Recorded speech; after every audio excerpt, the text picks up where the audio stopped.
ओम सर्वे भवन्तु सुखिनः, सर्वे सन्तु निरामया, सर्वे भद्राणि पश्यन्तु, मा कश्चित् दुःखभाग् भवेत्। ओम शांति शांति शांति। All the respected dignitaries and the participants, at the outset I would like to express my gratitude to the UGC HRDC of Sardar Patel University. सबसे पहले सरदार पटेल यूनिवर्सिटी के यूजीसी एचआरडीसी डिपार्टमेंट को मैं धन्यवाद देना चाहूँगा कि उन्होंने मुझे ये अवसर प्रदान किया है कि आप लोगों के साथ इस विषय पर कुछ अपने विचार रख सकूं। तो जैसा कि आप लोगों को अभी बताया गया, जो विषय दिया गया है वह है science and technology of yoga and meditation. इसकी पूर्व भूमिका के रूप में हम पहले तो ये जानने का प्रयास करें कि साइंस क्या है, टेक्नोलॉजी क्या है, योग क्या है, ध्यान क्या है, अत्यंत संक्षिप्त में, और उसके बाद में फिर हम विषय में प्रवेश करेंगे। तो साइंस, जैसा कि हम लोग जानते हैं, is systematic knowledge based on observation and experiment. What is science? Science is a systematic knowledge based on observation and experiment. तो यह उसको हिंदी में हम कहेंगे विज्ञान। विज्ञान के हिसाब से जाना जाता है। विज्ञान क्या है? निरीक्षण एवं प्रयोग के द्वारा प्राप्त जो व्यवस्थित ज्ञान है उसको हम विज्ञान कहते हैं। और टेक्नोलॉजी क्या है? टेक्नोलॉजी का कहा गया उसको प्रौद्योगिक विज्ञान, या उसको और भी अधिक समझने के लिए सुविधा हो तो मैं कहूंगा एप्लाइड साइंस। साइंस, विज्ञान, यह हमें बताएगा कि क्या क्या हम कर सकते हैं, परंतु वो कुछ हमको सिद्धांत बताएंगे, पर उसको व्यवहार में कैसे लाएं, how to apply it for the benefit of humanity, कैसे मानव जाति के उपयोग के लिए, मानव जाति के लाभ के लिए उसका उपयोग किया जाए, that is applied science, that is technology. तो उसको व्यावहारिक विज्ञान कहेंगे हम लोग। तो ये व्यावहारिक विज्ञान। तो अब हमें, हमारा विषय हो गया योग और ध्यान के लिए विज्ञान एवं व्यावहारिक विज्ञान कैसे कर, what it is all about, इसके बारे में कुछ बात करेंगे। तो और योग क्या है? योग के बारे में थोड़ी सी भ्रामक धारणा यह है अधिकांश लोगों के मन में कि योग मतलब योगासन। योग और योगा आजकल जिस योगा की बात चल रही है सारे विश्व में, और बहुत पॉपुलर भी हो गया अमेरिका में, और करोड़ों लोग कर भी रहे हैं सारे विश्व में, ये जो लोग प्रैक्टिस कर रहे हैं, दिस इज नॉट योग। ये प्रैक्टिस कर रहे योगा। अच्छा है, बुरा नहीं है, कोई बात, बहुत बहुत आवश्यक भी है, हमारे शरीर के स्वास्थ्य के लिए आवश्यक है, और साथ साथ में स्ट्रेस मैनेजमेंट के लिए भी आवश्यक है। पर ओरिजिनल जो कॉन्सेप्ट है, यदि हम विज्ञान की बात करें तो योग जो है उसका मतलब होता है, etymological meaning of yoga is to unite. युज धातु से आया है। युज, युज धातु मतलब होता है जोड़ना, और लैटिन में जो उसका शब्द है उसका है योक, वायोक ए, उसका भी मतलब वही होता है, जोड़ना। तो योग से योग आया तो भी जोड़ना, युज धातु से योग आया तो भी जोड़ना। किसको जोड़ना? जीवात्मा और परमात्मा को जोड़ना, इसका नाम है योग। तो जो व्यक्तिगत चेतना है हमारी, उसकी जब वैश्विक चेतना से उसका जब मिलन होता है तब योग होता है। तो योग का लक्ष्य क्या है? उस परम चैतन्य तत्व के साथ हमारी व्यक्तिगत चेतना जब मिल जाती है, परमात्मा का दर्शन हो जाता है, आत्म साक्षात्कार हो जाता है, उसको किसी भी भाषा में व्यक्त करें, तब हमें जो प्राप्त होता है वह केवल शारीरिक स्वास्थ्य नहीं, वह केवल मानसिक स्वास्थ्य नहीं, वह केवल तनाव का रिडक्शन नहीं, तनाव का कम होना नहीं, तो क्या मिलता है? अनंत सुख, अनंत ज्ञान, अनंत आनंद। सच्चित आनंद, यह योग का परम लक्ष्य है। यह हमको समझना है। योगा का क्या लक्ष्य है? शारीरिक स्वास्थ्य प्राप्त करना, मानसिक स्वास्थ्य प्राप्त करना, स्ट्रेस मैनेजमेंट करना, बहुत अच्छा है। But yog is not limited to yoga. Yoga is only a part of yog. तो इसके बारे में विस्तार से बाद में बात करेंगे। अभी हमने एक भूमिका के रूप में देखा कि यह जो योग है, इसका मतलब होता है जुड़ना, परमात्मा और आत्मा का मिलन। और इसका जो विज्ञान है, यह विज्ञान हमारे देश में हजारों वर्षों से पनपा है। उसके बारे में व्यवस्थित ज्ञान रचा गया है। कैसे? Based on observation and experimentation. Patanjal Yoga Sutra जो है वो एक्सपेरिमेंट के बेसिस पे किए गए हैं। पतंजलि ने ऐसे थ्योरेटिकल सूत्र नहीं दिए हैं। Based on observation and experiment, प्रयोग के आधार पर वह जो पतंजलि ने योग सूत्र लिखे वह है राजयोग। पर वो तो एक ही योग है, और भी 4 योग हैं, राजयोग, भक्ति योग, ज्ञान योग, कर्म योग, जिसकी चर्चा आज से 5000 वर्षों पूर्व योगाचार्य भगवान श्री कृष्ण ने करी। और हमारे युग में ये सब जो पूरा ज्ञान था, गीता का ज्ञान, उपनिषदों का ज्ञान, पतंजलि योग सूत्र का ज्ञान, ये सब जो योग के बारे में इधर उधर बहुत सारी पुराणों में, बहुत सारे शास्त्रों में, बहुत सारे उपनिषदों में, बहुत भगवत गीता में, पतंजलि योग सूत्र में जो चारों ओर बिखरा पड़ा हुआ था, उसको एकत्रित करके आधुनिक भाषा में आधुनिक मानव को समझ में आए उस प्रकार से इंग्लिश भाषा में अमेरिका में स्वामी विवेकानंद ने सबसे पहले योग का प्रचार किया। He was the first ambassador of yoga. अभी आज तो पूरी फौज चली गई, उन्होंने कहा भी था अभी तो मैं अकेला आया हूं, बाद में पूरी फौज आएगी। अभी पूरी फौज गई है, परंतु दुर्भाग्य से उसमें भी जो फौज गई है उसमें से अधिकांश लोग योगा सिखा रहे हैं, नॉट योग। कुछ लोग हैं जो योग सिखा रहे हैं। तो ये हमको इसके बारे में विस्तार से बात करेंगे। और meditation, what is meditation? Meditation का हम लोगों ने हिंदी सरल अनुवाद कर लेते हैं ध्यान। तो ध्यान के बारे में, तो meditation has come from the word meditari. Meditari का मतलब क्या होता है? It is an Latin word. इसका मतलब होता है हीलिंग। तो वह जो केवल हीलिंग, ये जो कॉन्सेप्ट है, it is a limited concept. जिस प्रकार से योगा इज नॉट योग, तो मेडिटेशन का केवल यही नहीं है कि वो हीलिंग करे, हमारे शरीर को स्वस्थ रखे, हमारे मन को स्वस्थ रखे, हमारा ब्लड प्रेशर ठीक हो जाए, ये सब ठीक है। उस ध्यान के ये ध्यान के ये सब लाभ हैं। These are the benefits of meditation, but that is not the again the ultimate aim of meditation. Ultimate aim of meditation Patanjali Yog Sutra के अनुसार जो ध्यान है वह सप्तम सोपान है। अष्टम सोपान है समाधि। ये हमारा अष्टम सोपान, उसकी ओर हमको जाना है। ये हमने भूमिका बना दी कि जो science and technology for yoga and meditation. तो आज जो साइंस एंड टेक्नोलॉजी का युग है, उसमें योग और ध्यान ये बहुत ही महत्वपूर्ण है। जबकि बहुत स्पीड से हम लोग जा रहे हैं, काफी तीव्र गति से साइंस, विज्ञान और टेक्नोलॉजी में बहुत प्रकार का प्रोग्रेस हो रहा है, उसमें हम ना नहीं कहते। परंतु उसके कारण जो घर्षण हो रहा है, the friction that is coming out of it, the tension that is arising out of it, यह जो तनाव उसके द्वारा हो रहा है, उसको शमन करने के लिए योग और ध्यान की बड़ी आवश्यकता है। So science and technology needs yoga and meditation in order to keep up the original pace, number 1। तो ये उसका संबंध है। नंबर दो, टेक्नोलॉजी का भी उपयोग अभी योग और ध्यान में हो रहा है, खास करके योग के लिए हो रहा है। उसकी भी कुछ बातें करेंगे।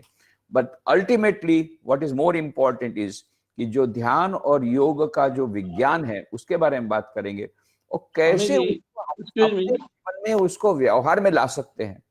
That is the technology part of it. इसके बारे में हम लोग बात करेंगे। तो अभी one more definition is left कि विज्ञान के बारे में अभी जो कुछ विभिन्न विषयों पर विभिन्न साइंटिस्ट लोग इस पर रिसर्च कर रहे हैं, उन्होंने देखा है कि योग और ध्यान का बहुत ज्यादा फर्क पड़ता, बहुत ज्यादा उसका बेनिफिट मिल रहा है, उसका उपयोग हो रहा है। जैसे कि doctor B Ramanathan, B Ramnath, उन्होंने ये एक आर्टिकल लिखा, योगा न्यूरोफिजियोलॉजिकल बेसिस, जिसमें वो कहते हैं science of yoga developed in India 4000 years ago। यह जो योग का जो साइंस था 4000 वर्षों पूर्व उनके अनुसार डेवलप हुआ था। और अभी जो अभी जो हमारा विज्ञान जो है उसमें विशेष करके ब्रेन के बारे में उस समय जो सर्च नहीं हुई थी, पिछले कुछ वर्षों में जो सर्च हुई उसमें क्या कहा गया, human brain consist of more than 1000 million cells. 1000 million cells से ज्यादा सेल्स हमारे हैं जिनको न्यूरॉन कहा जाता है। ऐसे 1000 मिलियन, 1 मिलियन नहीं, 1000 मिलियन, 1000 भी नहीं, 1000 मिलियन ऐसे न्यूरॉन्स हमारे इस मस्तिष्क में है। तो आप समझ सकते हैं कितना अधिक वो कॉम्प्लिकेशन है। साथ में एनर्जी ट्रांसफर जो होता है उसमें 1000 मिलियन यूनिट्स होती है, 1000 मिलियन यूनिट्स ये ट्रांसफर होती रहती है। और इसमें जो अपर ब्रेन और लोअर ब्रेन उसके बीच में एक यह जो लोअर ब्रेन अलग जाता है, अपर ब्रेन अलग जाता है, उसके कारण हमारे जितने तनाव आदि होते हैं। तो योग क्या करता है, योग corrects the imbalance between upper brain and lower brain. योग का जो लाभ यही होता है कि जो अपर ब्रेन और लोअर ब्रेन जो एक दूसरे से विपरीत दिशा में जाते हैं उनका बैलेंस करता है, एंड दस releases one from the shackles of fear, anger, hatred etcetera. तो ये सब चला जब योग आता है और बैलेंस जब आ जाता है अपर ब्रेन और लोअर ब्रेन में, तो डर और क्रोध, भय, घृणा, ये सब हमारी जो नेगेटिव इमोशंस हैं ये सब दूर होती हैं। फिर ऑल्सो कहा, during yogic practices functional hierarchy of the nervous system gets reoriented and functions hitherto known as automatic come under the control of cortex or will। ये जो कॉर्टेक्स है, ये कॉर्टेक्स आते से क्या होता है, विल के अंदर आ गया। हमारी इच्छा के अनुसार हम इन भावनाओं को नियंत्रित कर सकते हैं योग के द्वारा। तो अब ये जो योग प्रैक्टिस के द्वारा क्या होता है, नर्वस सिस्टम्स है वो पूरी रीओरिएंटेड हो जाती है। उसके कारण क्या होता है कि अभी तक में जो ऑटोमेटिक जो थे न्यूरॉन्स वगैरह, they come under the control of cortex. Cortex के अंडर कंट्रोल में आने से क्या होता है, हम लोग अपनी विल के अनुसार, अपनी संकल्प शक्ति के अनुसार अपने मस्तिष्क को नियंत्रित कर सकते हैं। तो ये उससे बहुत बड़े फायदे होते हैं। और अभी योग के बारे में ये न्यूयॉर्क टाइम्स में 30 अगस्त 2014 को एक आर्टिकल आया। न्यूयॉर्क टाइम्स ये बहुत ही बड़ा फेमस पेपर है, न्यूयॉर्क टाइम्स 30 अगस्त 2014 का पेपर है। उसमें क्या कहा उन्होंने, एक आर्टिकल में क्या कहा, how yoga won the west. ये आर्टिकल का नाम था how yoga won the west.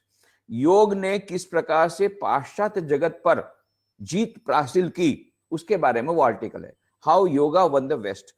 उसमें यही कहा गया कि अभी as present 3.67 crores of Americans are practicing yoga. That means 11% of Americans are practicing yoga, and the total amount that is generated as the part of business out of it ये technology, योग technology वगैरह का जो business है, happiness industry is the 4th largest industry in the world as on today. बाकी सब industry में अभी रिसेशन है, एक इंडस्ट्री बहुत प्रोग्रेस कर रही है। वो कौन सी इंडस्ट्री, हैप्पीनेस इंडस्ट्री, सुख और शांति प्राप्त करने की इंडस्ट्री, योग और मेडिटेशन की इंडस्ट्री, ये बहुत आगे बढ़ रही है। इसमें ₹1,15,000 crore इतना बिजनेस हुआ था। योग और ध्यान के संबंधित जो बिजनेस था एक साल में 1,15,000 करोड़ रुपया, ये 1 करोड़ नहीं, 15,000 करोड़ नहीं, 1,15,000 करोड़ रुपए का बिजनेस केवल हुआ योग और मेडिटेशन के नाम से। तो आप समझ सकते हैं कि कितना वो पॉपुलर हुआ है अमेरिका में। और उसमें ये भी कहा आर्टिकल में कि ये सब कैसे हुआ, how this miracle has happened. आपके पास का जो गैस स्टेशन था, आप जाकर के देखते हो योगी स्टूडियो हो गया। कारण क्या है मालूम है? मालूम इसलिए कि 1893 में स्वामी विवेकानंद जी शिकागो विश्वसभा में भाग लेने के लिए आए और फिर 3.5 साल तक यहाँ रह करके उन्होंने योग पर जो प्रवचन दिए, वो बिगिनिंग हुआ, वो उन्होंने बीज रोपण किया। आज उसका परिणाम ये है कि आपके पास का गैस स्टेशन ये भी योगा स्टूडियो बन गया। तो उसने, न्यूयॉर्क टाइम्स ने ये कहा कि Swami Vivekananda was the first योगाचार्य, योग लीडर, और सचमुच में योगाचार्य थे। ऐसे योगाचार्य जिनमें चारों योगों का समन्वय था, केवल एक योग नहीं, राजयोग, भक्ति योग, ज्ञान योग, कर्म योग, चारों योग का समन्वय था। ऐसे योगाचार्य स्वामी विवेकानंद जी 1893 में गए शिकागो विश्वविद्यालय में भाग लेने के लिए। और फिर आप लोग जैसे जानते हैं, sisters and brothers of America, बहनों और भाइयों, अमेरिका वासी भाइयों और बहनों, ये कहा उन्होंने।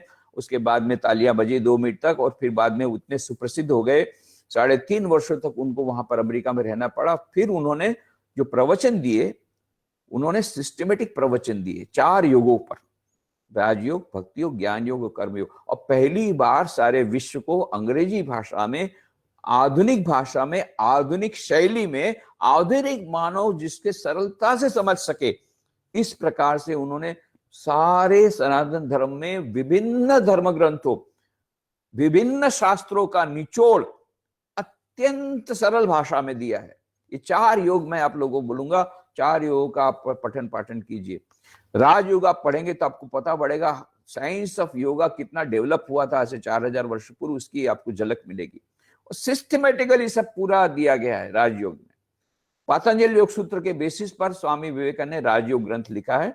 बाद में पतंजलि योग सूत्र पर उन्होंने अपनी कमेंट्री भी दी है उसी राजयोग में।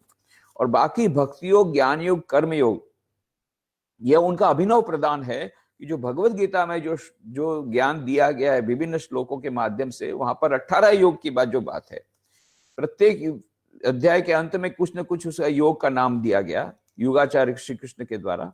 स्वामी विवेकानंद ने उसको व्यवस्थित रूप से पूरा बांट दिया 4 भाग में।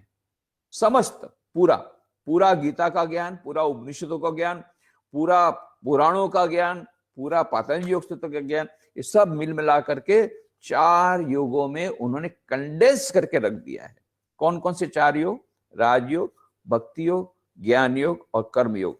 तो यह साइंस हमें मिलता है उसमें, राजयोग और भक्ति योग में।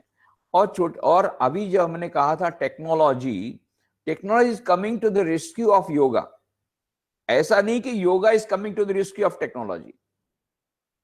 तो टेक्नोलॉजी के कारण जो टेंशन वगैरह होता है, तनाव होता है, योग के द्वारा, ध्यान के द्वारा वो कम हो जाता है। ये तो हमने देखा। दूसरी ओर टेक्नोलॉजी का उपयोग अभी योग में होने लगा है। कैसे? खास करके मैंने जो कहा, योग नहीं योगा, जिसमें कि आसन वगैरह किए जाते हैं, प्राणायाम किया जाता है, वो जो योगा है जिसको हम कोई कुंडलिनी योग कहते हैं, तो कोई इसको हठ योग कहते हैं। ये जो विशेष प्रकार का एक योग का जो भाग है, विशेष करके उस योग के लिए, जिसको हम योगा भी कहते हैं आजकल, उसके लिए टेक्नोलॉजी ने बहुत सारे टेक्नोलॉजी का उपयोग उसमें होने लगा है। जैसे टेकी योगा क्लोथ्स, कपड़े आए हैं, टेकी योगा क्लोथ्स, योग करने के लिए जो कंफर्टेबल क्लॉथ्स हो, उसको उन्होंने कहा टेकी योगा क्लोथ्स। फिर नाडी एक्स योगा पैंट्स, फिर इलेक्ट्रिक फॉक्सी, ये जो एक एपैरेटस है इलेक्ट्रिक फॉक्सी, उसमें क्या है? Which will allow you to set specific goals, challenge friends, share progress. ये पूरे योग को आपके हेल्प करने के लिए टेक्नोलॉजी उसके पास आ गई। फिर एथोस है, इंटेलिजेंट योगा मैट्स है, मैट्स आप समझते हैं जो बिछाते हैं। स्मार्ट मैट है, टेरा फिटनेस मैट है ल्यूनर की। फिर म्यूज ब्रेन सेंसिंग हेडबैंड है, which will elevate your meditation experience. Muse नाम की एक इंस्ट्रूमेंट है। फिर apart from apparatus and websites dedicated to yoga, बहुत सारे एपैरेटस आए हैं, बहुत सारे वेबसाइट है। There is hardware devices also, ये हार्डवेयर डिवाइसेस भी आई हैं, जिसमें कि ये ई बुक, डीवीडीज, ऑनलाइन क्लासेस, ये सब है। फिर अभी ये कहा गया American spend about $16 billion on yoga classes and equipment each year. ये सब जो इक्विपमेंट मैं बता रहा हूं इसमें $16 बिलियन, $16 बिलियन, $16 बिलियन अमेरिका के लोग उस पर खर्चा कर रहे हैं। तो उसमें और भी है, योगा बेयर एक्यूप्रेशर मैट है, उसमें एक्यूप्रेशर अपने आप हो जाता है उस मैट को यूज करने से। फिर धर्माविल है, पीवट योगा अपैरल है, फिटनेस ट्रेकी एप्पल वॉच है, फिर ब्रेथ आई ब्रेव वियरेबल है जो आपकी सांस को रेगुलेट कर देता है। For a backing track Sony WF-SP700N है, जिसमें कि आपको पेयर ऑफ हेडफोन्स है जिसके द्वारा आप योगा इस प्रकार से अच्छी तरह कर सकते हैं। फिर पॉकेट योगा एपरेटस है। ऐसे कई टेक्नोलॉजी हमने कहा ना, योगा साइंस एंड टेक्नोलॉजी इस तरफ है, इस तरफ योगा एंड मेडिटेशन है। ये दोनों का संगम मानो हो रहा है, दोनों का मिलन हो रहा है for the benefit of each other. That's very good. But हम लोग जो अभी मुख्य बात यह है कि आज वैज्ञानिक लोगों ने किस प्रकार से यह समझ लिया कि योग एक विज्ञान है, और ध्यान meditation is scientifically proved to be of benefit to the humanity. जैसे कि doctor Herbert Benson is an associate professor of Harvard University. इन्होंने 40 वर्षों तक एक्सपेरिमेंट किया। You see, science is experimentation. 40 वर्षों तक उन्होंने एक्सपेरिमेंट करके बाद में उन्होंने किताब लिखी। किताब का नाम है द रिलैक्सेशन रिस्पॉन्स। और उसमें उन्होंने कहा कि रेगुलरली यदि कोई मेडिटेशन करता है, ध्यान करता है, तो ब्लड प्रेशर डाउन हो जाता है, बाईपास सर्जरी बाईपास हो जाती है, बाईपास सर्जरी करने की जरूरत नहीं रहती। ये रिवर्सिंग द हार्ट डिजीज, ये भी किताब आ गई। डीन ऑर्निश की किताब आ गई। फिर दीपक चोपड़ा की कई सारे किताब आ गई, the quantum healing, the ageless body and the timeless mind, the perfect health. इसमें बॉडी माइंड रिलेशनशिप पर ये फोकस किया गया कि यदि हमारा शरीर स्वस्थ रहता है तो हमारा मन स्वस्थ रहता है, और हमारा मन स्वस्थ रहता है तो हमारा शरीर स्वस्थ रहता है। दोनों इंटरडिपेंडेंट है। तो किस प्रकार से ध्यान के द्वारा हम अपने मन को शांत करके ब्लड प्रेशर को भी कम कर सकते हैं और हम बाईपास सर्जरी को बाईपास कर सकते हैं, इसके बारे में बहुत सारी रिसर्च हो रही है। अभी न्यूरोसाइकियाट्रिस्ट थे, जापान में एक्सपेरिमेंट किया गया। न्यूरोसाइकियाट्रिस्ट जो थे, कास्मात्सु और हिराई नाम के 2 न्यूरोसाइकियाट्रिस्ट थे। उन्होंने जापानीज जो ज़ेन सन्यासी थे, उन पर उन्होंने रिसर्च किया। उन्होंने रिसर्च करके देखा, ईईजी मशीन लगा दिया जो वो लोग ध्यान कर रहे थे, और ईईजी मशीन करके उन्होंने कर्व देखना शुरू किया। तो उन्होंने देखा कि सबसे पहले तो 10 to 12 साइकिल्स पर सेकंड के अल्फा वेव्स आए। धीरे धीरे धीरे धीरे और ध्यान उनका गहरा हुआ, तो देखा ग्राफ में 8 to 10 साइकिल्स पर सेकंड के अल्फा वेव्स आए, और बाद में बहुत गहरा जब ध्यान हुआ तो 6 to 7 साइकिल्स पर सेकंड की थीटा वेव्स आए। What does it mean? That proves that when you meditate, you get tranquility. आपकी मन शांत हो जाता है, उसका प्रमाण क्या है? Theta waves. Theta waves is indication of tranquillity. आपके मन की प्रशांतता ये थीटा वेव्स के द्वारा प्रदर्शित होती है। ये थीटा वेव्स कब आए? जब आप गहरे ध्यान में थे। ये ज़ेन मॉन्क्स के ऊपर उन्होंने जो एक्सपेरिमेंट किया, उससे ये प्रमाणित हो गया कि ध्यान के द्वारा प्रशांतता मिलती है, मन शांत होता है, थीटा वेव्स आती है, और ये प्रशांतता आती है, उसके कारण फिर ब्लड प्रेशर भी कम होता है, शरीर भी स्वस्थ होता है, और मन का टेंशन भी चला जाता है। ये सब एक्सपेरिमेंट्स इन लोगों ने किए। फिर अंधारे जोआ, इन्होंने क्या किया? एक्सपेरिमेंट किया हॉलैंड के हाई स्कूल में। तो विद्यार्थियों में से आधे विद्यार्थियों को उन्होंने मेडिटेशन सिखाया, आधे विद्यार्थियों को मेडिटेशन नहीं सिखाया। 1 साल के बाद देखा गया, जो विद्यार्थी लोग मेडिटेशन करते थे नियमित रूप से, इनका रिजल्ट बहुत अच्छा था। Academic result, sports, games, music, प्रत्येक क्षेत्र में इनका परफॉर्मेंस बहुत अच्छा रहा। So the conclusion was meditation improves your performance. आप क्यों? आपके मन की एकाग्रता बढ़ जाती है। ध्यान नियमित करने से एकाग्रता बढ़ती है, and concentration is the essence of success. Ralph Waldo Emerson ने कहा था, the secret of success in everything, in sports, in games, in music, in everything is concentration of mind. और स्वामी जी ने यही कहा था, विवेकानंद जी ने, कि एकाग्रता ही हमारे सभी प्रकार की सफलता का एकमात्र रहस्य है, मन की एकाग्रता। ये मन की एकाग्रता बढ़ती कब? जब हम नियमित ध्यान करते हैं। ये एक्सपेरिमेंट अंधारे जुआ ने हॉलैंड की हाई स्कूल में किया। इस प्रकार के कई सारे एक्सपेरिमेंट्स अभी हो रहे हैं विज्ञान के द्वारा, जिसमें कि यह योग है वो भी एक विज्ञान है, और योग और विज्ञान के द्वारा, इस विज्ञान के द्वारा, दोनों के द्वारा मिलकर के मानव जाति के लाभ के लिए बहुत सारी बातें हो रही है। उसी प्रकार से मात्सुशिता इलेक्ट्रिक कंपनी ने अपना PHP शुरू किया, प्रॉस्पेरिटी, हेल्थ और पीस, ये मैगजीन शुरू किया, और उस प्रकार की उन्होंने इंस्टीट्यूट शुरू की, और उसमें उन्होंने ध्यान का एक्सपेरिमेंट शुरू किया, उससे उनको फायदा हुआ। फिर उसी के बाद में जो MR Thijssen, she is a management expert from Amsterdam, Holland की वो मैनेजमेंट कंसल्टेंट है MR थीसन।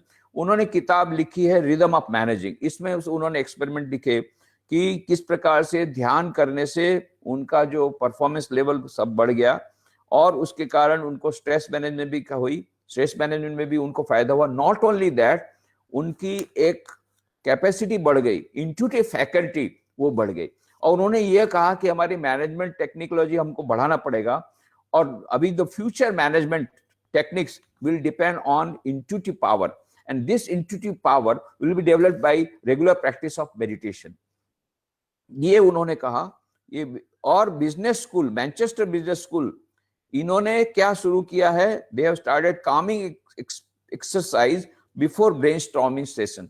तो ये मैनचेस्टर बिजनेस स्कूल, ये लोग करते थे ब्रेनस्टॉर्मिंग सेशन। जब करते थे तब तो उन्होंने देखा कि ब्रेनस्टॉर्मिंग सेशन के पहले जब ये कामिंग एक्सरसाइज करते थे, ध्यान करते थे थोड़ा सा, उसके कारण उनका ब्रेनस्टॉर्मिंग सेशन बहुत ज्यादा फ्रूटफुल होता था। और ये national institute of mental health America ने देखा कि 1/4 of all citizen of USA are suffering from some form of severe emotional stress. और इसीलिए उन्होंने कहा कि अभी ध्यान और योग ये अमेरिका को जल्दी से लेना पड़ेगा, नहीं तो सब लोग पागल हो रहे हैं। इनको पागल होने से बचाना है तो ध्यान और योग कराना सिखा दो, ये लोग बोल रहे हैं। इस प्रकार से यह जो meditation and yoga is now in high demand for various reasons। बहुत सारे कारणों से ध्यान और योग इनकी बहुत डिमांड है, ये सारे विश्व में बढ़ रही है। ये तो बहुत अच्छा है कि हमारे आदरणीय प्रधानमंत्री श्री जी ने यूनाइटेड नेशन जनरल असेंबली में 25 अक्टूबर को उन्होंने 2014 को प्रस्ताव रखा कि 21 जून को इंटरनेशनल योगा डे मनाया जाए। और आपको जानकर आश्चर्य होगा, कोई भी प्रस्ताव जब होता है उसको बहुत वर्ष लगते हैं, परंतु मात्र कुछ ही महीनों में 12 दिसंबर 2014 को ये यूनाइटेड नेशंस जनरल असेंबली ने प्रस्ताव पारित कर दिया। कैसे पारित किया? Not by majority, unanimously. 178 देश हाजिर थे, 198 देशों में से 178 देश हाजिर थे, एक भी देश ने इसका विरोध नहीं किया। यूनानिमसली प्रस्ताव पास हो गया कि 21 June will be celebrated as international yoga day. क्यों ऐसा हुआ? क्योंकि सभी देश जानते हैं कि हमको यदि टिकना है, इतना ज्यादा तनाव है, ये साइंस एंड टेक्नोलॉजी तो आगे बढ़ रही है, ज्यादा से ज्यादा तनाव हमको दे रही है, तो हमको यदि टिकना है तो मन की शांति यदि चाहिए, मन में आनंद चाहिए, हैप्पीनेस चाहिए, पीस चाहिए, शांति चाहिए, सुख चाहिए, तो योग और ध्यान के पीछे जाना पड़ेगा। तो इंटरनेशनल योगा डे, इसलिए सभी लोगों ने यूनानिमसली उसको किया। ये बहुत अच्छा है।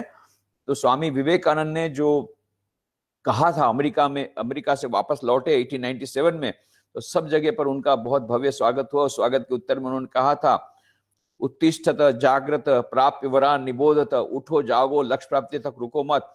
फिर उन्होंने कहा लक्ष्य क्या मालूम है? मैं छोटा सा लक्ष्य नहीं चाहता। India shall conquer the whole world by spiritual culture. Bharat समस्त विश्व पर विजय प्राप्त करेगा, एटम बॉम्ब के द्वारा नहीं, न्यूक्लियर बॉम्ब के द्वारा नहीं। कैसे? अपनी आध्यात्मिक संस्कृति के द्वारा। ये धीरे धीरे हो रहा है। ये योग और ध्यान के द्वारा, हमारे योग और ध्यान आज सारे विश्व में और स्वामी विवेकानंद यही चाहते थे। वो इसलिए नहीं चाहते थे कि भारत सर्वोपरि रहे, वो क्यों चाहते थे कि भारत विश्व गुरु बने? केवल इसलिए कि सारे विश्व में यदि शांति चाहिए, सारे विश्व में लोगों के मन में शांति नहीं है, लोग टेंशन में हैं, और सारे विश्व में बंधुत्व का जो विश्व बंधुत्व की कोई भावना नहीं है, उसका एकमात्र कारण कि मन में तनाव है। तो मन में तनाव रहेगा तो परिवार में तनाव रहेगा, परिवार में तनाव रहेगा देश में तनाव रहेगा, देश में तनाव रहेगा तो विश्व में तनाव रहेगा। तो इसलिए मानसिक तनाव को दूर करने का एकमात्र उपाय है ध्यान और योग। इसलिए स्वामी विवेकानंद चाहते थे कि भारत विश्व गुरु बनेगा, और अपनी भारतीय आध्यात्मिक संस्कृति या योग और ध्यान सारे विश्व में जब फैल जाएगा तो सारे विश्व में शांति आएगी। सारे विश्व के लोग वसुधैव कुटुंबकम की जो भावना है भारतीय हमारे सनातन धर्म की, वो सारे विश्व में चली जाएगी, विश्व बंधुत्व आ जाएगा, सभी धर्मों के बीच में एक सामंजस्य हो जाएगा, समन्वय की भावना आ जाएगी, और सभी लोग शांति में रहें, सुख शांति में। बस एक सन्यासी क्या चाहता है, हम लोग क्या चाहते हैं? वसुधैव कुटुंबकम। हम लोग क्या चाहते हैं? मैंने पहले ही श्लोक बताया, सर्वे भवन्तु सुखिनः, सर्वे सन्तु निरामया, सर्वे भद्राणि पश्यन्तु, मां कश्चित् दुःख भाग् भवेत्।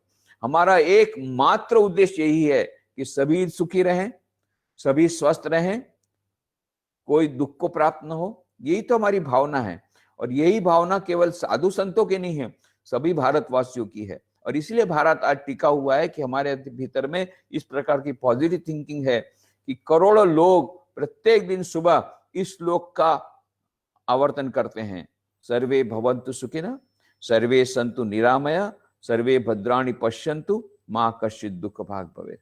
कोई दुख को प्राप्त न हो, ऐसी भावना हमारे मन में है। ये भावना पॉजिटिविटी लाती है, ये भावना इम्यूनिटी लाती है। Positivity will bring you immunity also. अभी आज कोविड-19 की बात हो रही है, तो कोविड-19 के लिए क्या है? यदि हमको बचना है तो हमको इम्यूनिटी लाना पड़ेगा। इम्यूनिटी कैसे आएगी? पॉजिटिविटी से आएगी। पॉजिटिविटी कैसे आएगी? पॉजिटिव थिंकिंग से आएगी। और इसमें योग और ध्यान का भी बहुत बड़ा महत्व है। योग और ध्यान न केवल हमारे भारतवर्ष के लिए, सारे विश्व के लोगों के लिए अत्यंत महत्वपूर्ण है, अत्यंत उपयोगी है। अब हम साइंस की भी बात करें। अब ध्यान का जो साइंस है, विज्ञान है, वो योग के साइंस में आ जाएगा। तो अभी हम लोग लेते हैं योग। तो मैंने कहा योग है युज धातु से आया है, तो मिलन, परमात्मा आत्मा का मिलन, व्यक्तिगत चेतना जो है उसका वैश्विक चेतना से मिलन, उसका नाम है योग। वो योग से क्या होगा? Swami ji, one more definition is left, I think. युज समाधौ, ज्ञान, अनंत आनंद मिलेगा। और आज जिसकी बात बहुत चल रही है, एसक्यू, स्पिरिचुअल इंटेलिजेंस प्राप्त होगा। डाना जोहार ने किताब लिखी है, किताब का नाम है SQ, spiritual intelligence, the ultimate intelligence, जहां पर वो कहती है neurologically, physiologically, biologically, psychologically, from every point of view there is a controlling evidence, there is something called SQ, which is the basis of both IQ and EQ. What is IQ? IQ will tell you how to play the game of life. What is EQ? EQ will tell you how to play the game of life under changed circumstances with changed strategies. And what is SQ? SQ will tell you why to play the game of life. तो IQ intelligence quotient के बारे में हम जानते हैं। EQ emotional quotient, emotional intelligence, ये Daniel Goleman ने उसकी खोज की 1991 में, और कहा कि EQ is more important than IQ। But the latest discovery is SQ, spiritual intelligence, जहां पर ये कहा IQ तो आपको सिखाएगा जीवन का खेल कैसे खेलें, EQ क्या सिखाएगा? जब बाहर की परिस्थितियां बदलती तब अपनी मनस्थिति को बदल करके खेल कैसे, जीवन का खेल अच्छी तरह खेले, वो आपको EQ सिखाएगा। और what is SQ? SQ will tell you how, why to play the game of life. हम जीवन का खेल क्यों खेलें? What is the purpose of life? जीवन का उद्देश्य क्या है? कहां हम जाना चाहते हैं? क्या हमको प्राप्त करना है? After all, what is the goal of human life? यही तो आइंस्टाइन ने कहा कि हम लोग भूल गए हैं। अल्बर्ट आइंस्टाइन ने यही कहा कि the world is a seed, छोटी सी किताब में उन्होंने लिखा है, बहुत बहुत मार्के की बात की है। The true value of a human being is determined primarily by the measure and the sense in which he has attained to liberation from the self. कि ये मनुष्य का जो उसकी महत्ता किसमें है, कि वो अपने आप से कितना मुक्त हो गया। जब तक उसको मुक्ति नहीं मिली, उसके मनुष्य जन्म का लाभ क्या हुआ? उसमें और पशु में अंतर क्या है? टेलर डी शार्डा ने बहुत अच्छी किताब लिखी, द फिनोमेना ऑफ मैन। उसमें कहा what is the difference between man and animal, किसी ने कहा इंटेलिजेंस, बोले not necessarily so. Then what is the difference? Difference is while a man knows what he knows, an animal does not know what he knows. Difference यही है कि मनुष्य जानता है कि मैं क्या जानता हूं, पशु ये नहीं जानता मैं क्या जानता हूं, मैं क्या जानना चाहता हूं, मुझे क्या जानना चाहिए, मेरे जीवन का उद्देश्य क्या है, मुझे क्या प्राप्त करना है, ये ह्यूमन बीइंग ओनली सोच सकता है। और इसीलिए लिंकन बार्नेट ने किताब लिखी the Einstein in the universe, उसमें ये बहुत अच्छी बात कही, man has a unique capacity of transcending himself and perceiving himself in the act of perception. Man has a unique capacity of transcending himself, transcending himself, अपने आप से बाहर जा सकता है, and perceiving himself in the act of perception. और इसीलिए Niels Bohr जो थे नोबेल प्राइज फिजिसिस्ट, उन्होंने क्या कहा, man is spectator and actor in this great drama of life simultaneously. वो एक्टर भी है, स्पेक्टेटर भी है, एक साथ। Only human being, no animal can become actor and spectator simultaneously. This is the prerogative of a human being. और ये योग हमको क्या सिखाता है, इस प्रेरोगेटिव को प्राप्त करने को सिखाता है। This is the beauty of योग। योग हमको बताता है हम सच्चे मनुष्य, सच्चे अर्थ में मनुष्य कैसे बन सकते हैं, मनुष्य जीवन का लक्ष्य कैसे प्राप्त कर सकते हैं, ये हमें योग सिखाता है। ये उसकी महत्ता है। How to develop SQ, if develop, once you develop SQ, IQ and EQ will follow, ये अपने आप आ जाएंगे। और जब तक एसक्यू प्राप्त नहीं हुआ, आईक्यू ईक्यू की कोई वैल्यू नहीं। क्यों? जीवन का लक्ष्य क्या है, हम किस लिए जी रहे हैं, पर्पस क्या है ये सबका, ये सब कुछ हम कर रहे हैं, इतनी मेहनत कर रहे हैं, but what is ultimately, what is the gain at the end of the game? सारा दिन का हमने बिजनेस किया, अल्टीमेटली क्या बचा, हमारे हाथ में क्या आया, ये हमको सोचना है। This is a special prerogative of human being, this will come through SQ. And if you want to develop SQ, Danah Zohar कहती है मेडिटेशन इज वेरी इंपॉर्टेंट। तो अभी ये योग की, अब विज्ञान की यदि बात हम करते हैं, तो पहले हम राजयोग से बात करें। राजयोग है पतंजल योग सूत्र के बेसिस पर बना हुआ है, तो स्वामी विवेकानंद ने उस पर पूरी व्याख्या दे दी है। तो राजयोग में पहले ही कहा योगस् चित्तवृत्ति निरोधः, उसकी डेफिनेशन उन्होंने दी, योग चित्तवृत्ति निरोधा, चित्तवृत्तियों का निरोध, यही योग है। तो ये जो योग है इसको कैसे प्राप्त कर सकते हैं? अष्टांग योग को कहा जाता है। पतंजलि योग सूत्र को अष्टांग योग भी कहा गया कि उसमें 8 सोपान है। तो क्या क्या सोपान है? यम, नियम, आसन, प्राणायाम, प्रत्याहार, धारणा, ध्यान, और अंतिम सोपान है समाधि। ये जीवन का लक्ष्य है। ये यदि प्राप्त हो गया, अनंत सुख, अनंत ज्ञान, अनंत आनंद, बस you are going beyond time space and causation, बस हो गया, ओवर, जीवन का लक्ष्य पूरा हो गया। That is the purpose of life, to go beyond time, space and causation and to get merged with the infinite happiness, infinite bliss, infinite life. ये पूरे जीवन का लक्ष्य, इटर्नल लाइफ, ये जीवन का लक्ष्य। तो ये समाधि स्टेट की बात है। अभी आजकल तो सब लोग समाधि चाहते हैं, बहुत सस्ते में चाहते हैं। ये सस्ते में मिलने वाली नहीं है। अभी कोई अभी दुकान खोल के रखे हैं, $500 में इंस्टेंट समाधि देंगे, instant coffee, instant success, instant समाधि, ये सब बातें चल रही है। It is not so cheap. याद रखना पड़ेगा, ये विज्ञान है, तो विज्ञान के 8 सोपान हैं। हाँ, आप बोलेंगे मैं तो भाई अभी इंटरव्यू के लिए आया, वो आदमी गया था इंटरव्यू के लिए, बोले भाई आपका तो इंटरव्यू लिया, आप तो सुपरवाइजर के लिए तो बिल्कुल योग्य नहीं है। तो बोले ऐसा करो तो फिर हमको सीईओ बना दो, चेयरमैन ही बना दो कंपनी का। जब सुपरवाइजर के लिए मैं योग्य नहीं हूं तो हमको फिर चेयरमैन ही बना दो कंपनी का। उसी प्रकार की बात है भाई, हमसे यम नियम तो नहीं होगा, हमको सीधा समाधि दे दो, बस हो गया, खत्म, मामला खत्म। $500 ले लो, समाधि ले लो, देने वाले लेने वाले। ये बिजनेस चल रहा है, बहुत बड़ा फ्रॉड चल रहा है बिजनेस। तो यम, नियम, आसन, प्राणायाम, प्रत्याहार, धारणा, ध्यान, और अंतिम सोपान है समाधि। तो यम क्या है? यम 5 है। सत्य, अस्तेय माने चोरी न करना, ब्रह्मचर्य, अपरिग्रह माने उपहार स्वीकार न करना, गिफ्ट स्वीकार नहीं करना, जो हमको बहुत अच्छी लगती है स्वीकार करना। तो यम में हुआ सत्य, अस्तेय, ब्रह्मचर्य, अपरिग्रह, अहिंसा। ये 5 फाउंडेशन है। ये वैल्यूज जब तक नहीं आई है, हम योग के लिए तैयार नहीं है। याद रखना, जिस योग की मैं बात कर रहा हूं उसके तैयार नहीं है। हाँ, योगासन कर सकते हैं, कोई प्रॉब्लम नहीं। योगासन करके थोड़ा सा श्वास ले लिया, इधर उधर कर लिया, कुछ योगासन कर लिया, कोई प्रॉब्लम। पर यदि आप सचमुच में योग चाहते हैं, उस अंतिम उद्देश्य को प्राप्त करना चाहते हैं, समाधि, तो हमको यम, ये सत्य, अस्तेय, ब्रह्मचर्य, अपरिग्रह, अहिंसा, ये 5 लेना पड़ेगा। और फिर नियम है शौच, संतोष, तप, स्वाध्याय, ईश्वर प्रणिधान। ये 5 यम, 5 नियम, उसके बाद आसन, फिर बाद में प्राणायाम, फिर प्रत्याहार। प्रत्याहार किसको बोलते हैं कि हम किसी एक प्रत्यय पर अपने मन को एकाग्र करना चाहते हैं, परंतु मन इधर उधर भागता है, उसको पकड़ के फिर से उसी प्रत्यय पर ले आए, उसी एक प्रत्यय पर ले आए, फिर से मन भाग गया, फिर उसको पकड़ के लाए, इसका नाम है प्रत्याहार। बार बार उसको अपने उस, जिस पर हम कॉन्सेंट्रेट करना चाहते हैं, जिस पर हम मन को एकाग्र करना चाहते हैं, हो सकता है वो किसी देवी देवताओं की मूर्ति हो, या हो सकता है कोई पुष्प हो सकता है कोई ज्योति हो, कोई एक प्रकाश का पुंज हो। आप जिस भी विषय पर आप अपने मन को एकाग्र करना चाहते हैं, हम देखते हैं कि मन पर एकाग्र करते हैं, मन भग गया, फिर उसको पकड़ के लाए, फिर मन भग गया, इसका नाम है प्रत्याहार। हम लोग बोलते हैं ना, मैं ध्यान कर रहा था, वो ध्यान नहीं है, वो प्रत्याहार है। ध्यान को बहुत बड़ी चीज है।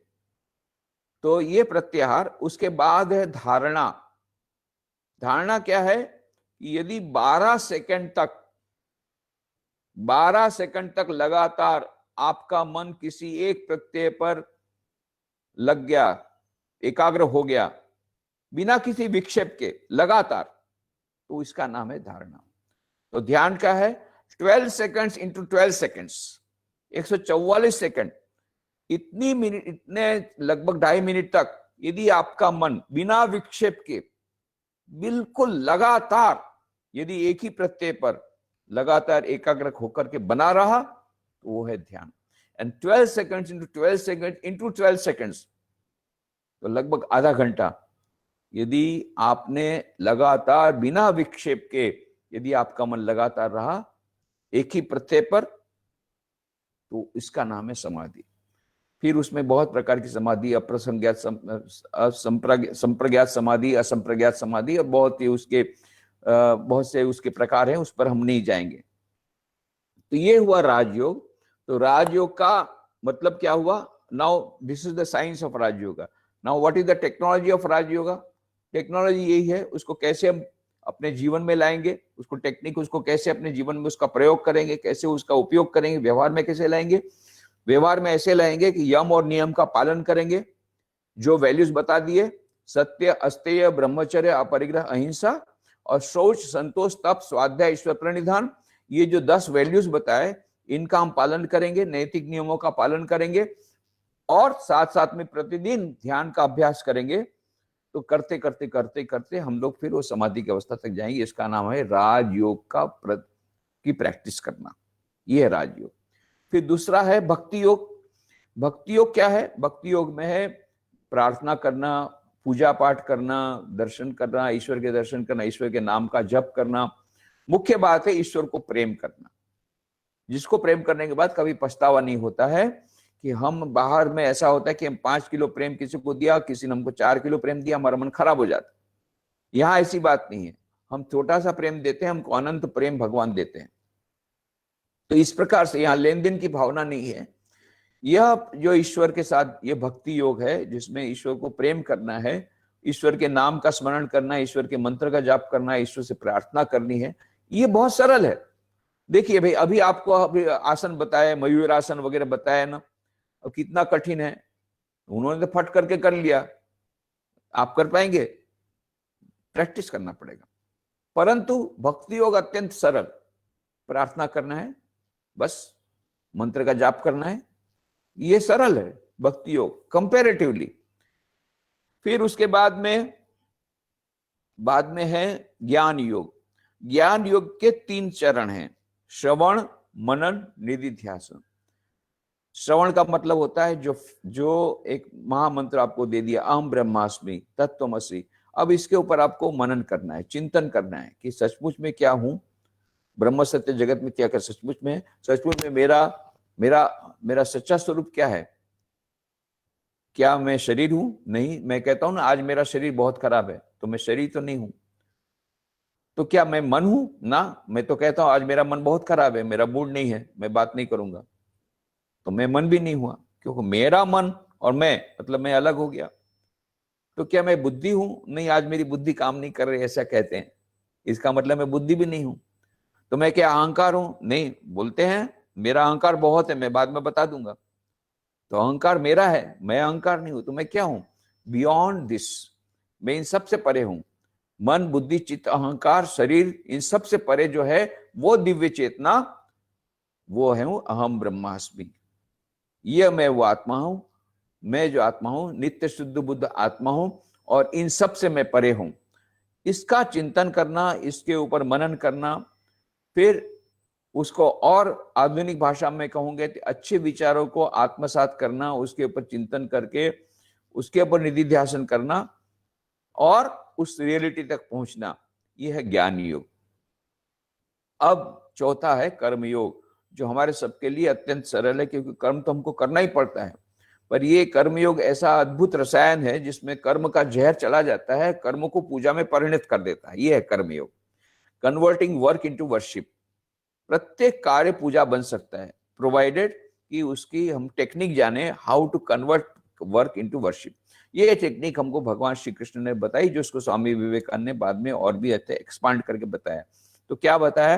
कर्मण्येवाधिकारस्ते मां फलेषु कदाचन मां कर्मफल हेतुर्भु माते संगोस्तु अकर्मणि। हे अर्जुन, कर्म में तेरा अधिकार है, फल में तेरा अधिकार कदापि नहीं है। तो क्या कर तू? तो तू कर्म कर, फल की आकांक्षा किए बिना। अरे मेरे को फल नहीं मिलेगा तो मैं कर्म क्यों? अरे फल मिलेगा। कर्म का सिद्धांत ही ऐसा है कि आज या कल या परसों फल तो मिलेगा, पर उसकी चिंता करने से फल कम हो जाता है। ये तो हम देखते हैं। ये टेंशन मत ले। हमको टेंशन कब आता है? जब हम फल के बारे में चिंता करते हैं। तो फल कर्म करो, कर्म के फल की चिंता मत करो, अपने आप मिलेगा। कर्म का सिद्धांत ऐसा है, the law of karma is supreme in the mental world just as law of gravitation is supreme in the physical world. कर्म का सिद्धांत है, जैसा as you sow so you will reap. जैसा करोगे ऐसा मिलेगा। अच्छा काम करोगे अच्छा फल मिलेगा, बुरा काम मिलोगे फर्क बुरा मिलेगा। ये हो सकता है कि आपको कल के बदले परसों मिले, डिले हो सकता है, पर ये याद रखना जब भी मिलेगा विद कंपाउंड इंटरेस्ट मिलेगा, चक्रवृद्धि ब्याज के साथ मिलेगा, साधारण ब्याज के साथ नहीं मिलेगा। यदि आपने कोई अच्छा काम किया है उसका फल अवश्य मिलेगा। यदि आपने कोई अच्छा काम बुरा काम किया है तो उसका फल आपको भुगत नहीं पड़ेगा। This is the law of Karma, simple law of Karma.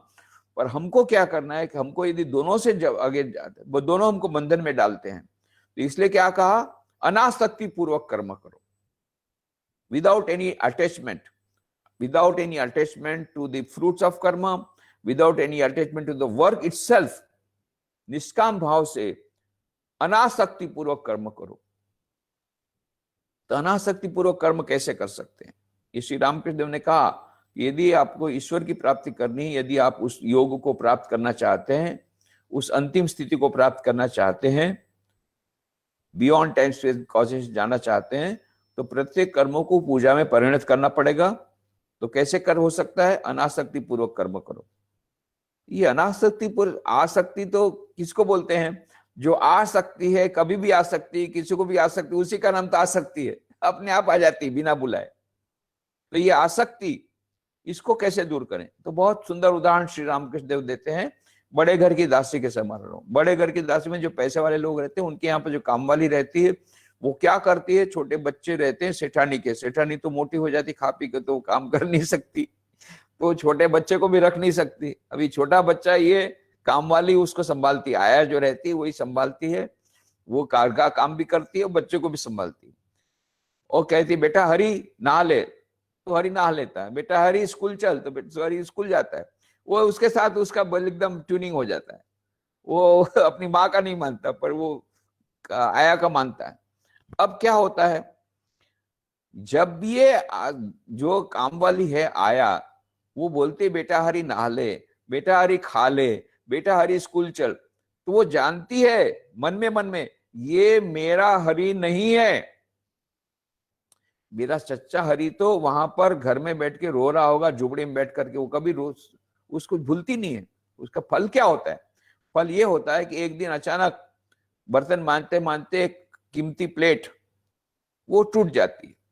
अब सेठानी को बड़ा गुस्सा आता है, हैं? मैं जापान से इतनी बड़ी कीमती प्लेट लाई, तुमने तोड़ डाली, जा गेट आउट, निकल जा बाहर।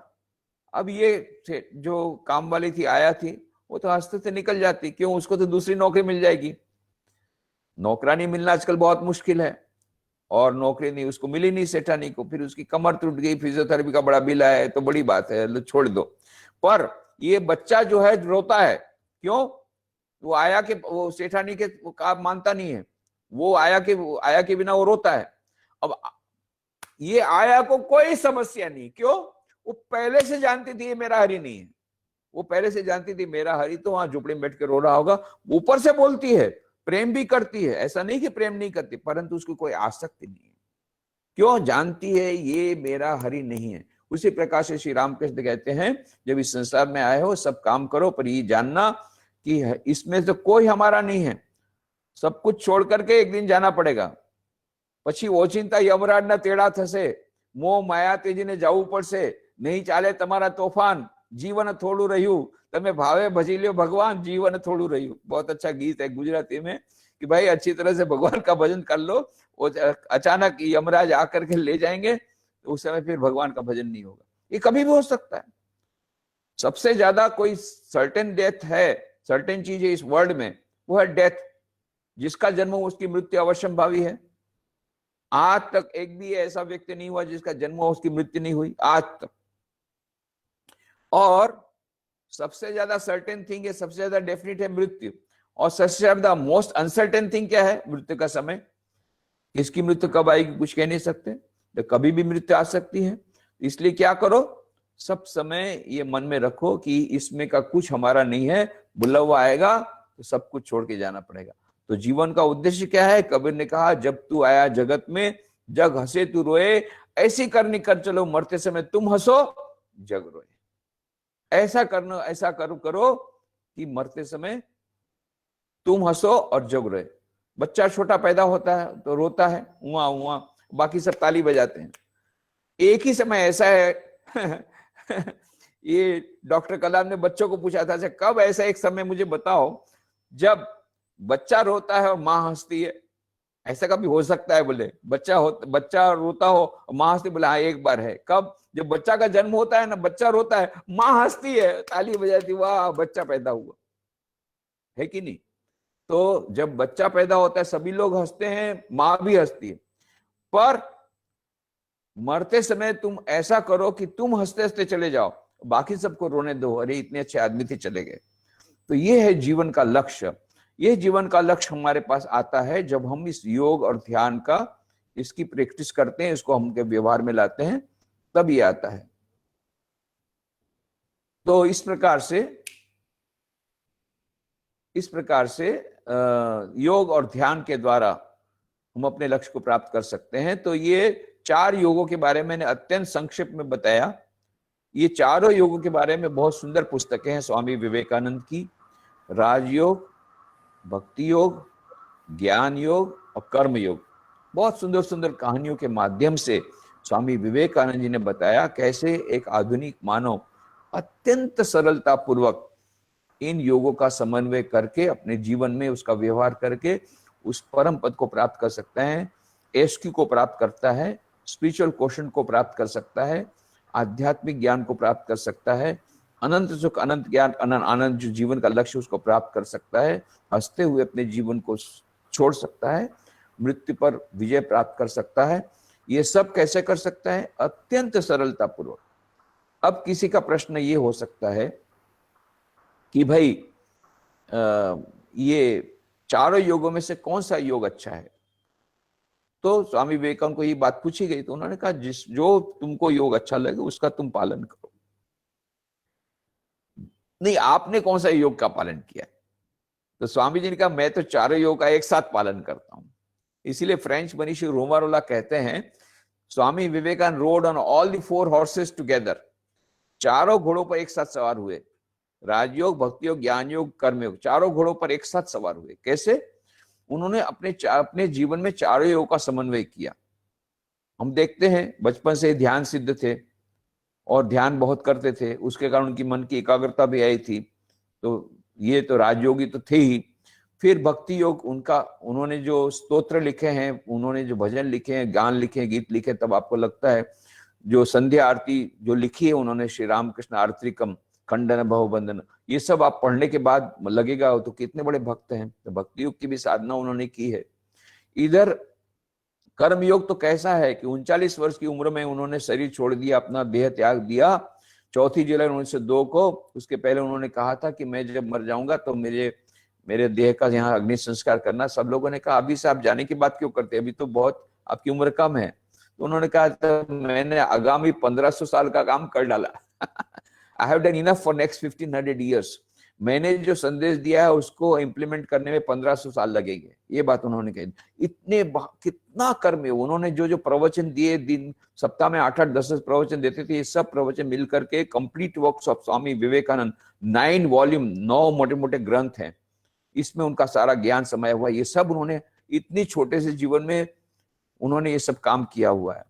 तो कर्मयोग तो करते ही थे, परंतु बिना आसक्ति के ये कर्मयोग करते थे। तो कर्मयोग भी करते थे और भक्ति योग भी प्रैक्टिस की, कर्मयोग की प्रैक्टिस की, राजयोग की प्रैक्टिस की, धर्म ध्यान की प्रैक्टिस की, और ज्ञान, उनके समान ज्ञान किसको है।